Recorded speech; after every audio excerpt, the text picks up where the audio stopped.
मुक्ताईनगर तालुक्यातील लालगोटा गावातून अत्यंत धक्कादायक आणि संतापजनक घटना समोर आली आहे।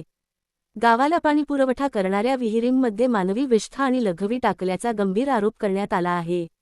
मिळालेल्या माहितीनुसार 30 जून रोजी आपसातील जुन्या वादाच्या रागातून काही महिलांनी 2 खासगी आणि ग्रामपंचायतीच्या एका अशा एकूण 3 विहिरींमध्ये मानवी विष्ठा आणि मूत्र टाकल्याचा आरोप आहे।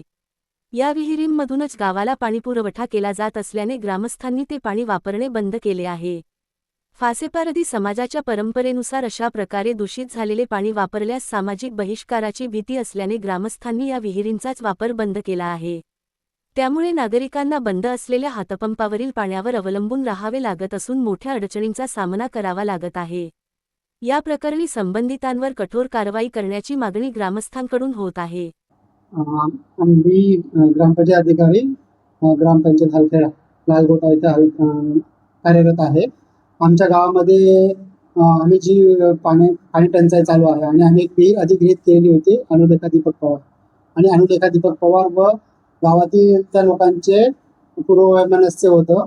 त्यातून त्यांच्या खुनाचे प्रकार घडलेले होते। त्याच्या पूर्ववैमनस्यातून सदर महिलेने त्यांचा राग काढण्यासाठी आम्ही जी विहीर अधिग्रहित केली होती त्या विहिरीमध्ये तिने विष्ठा वगैरे टाकली, अशी बातमी गावामध्ये पसरली आणि लगेच आम्ही पूर्ण गावातील पाणी पूर्णपणे बंद केलेलं आहे।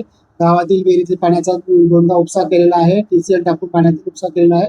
गावातील लोक हे हापसणीवरून पाणी भरत आहे। सध्या ते विहिरीचं पाणी आम्ही बंद केलेलं आहे।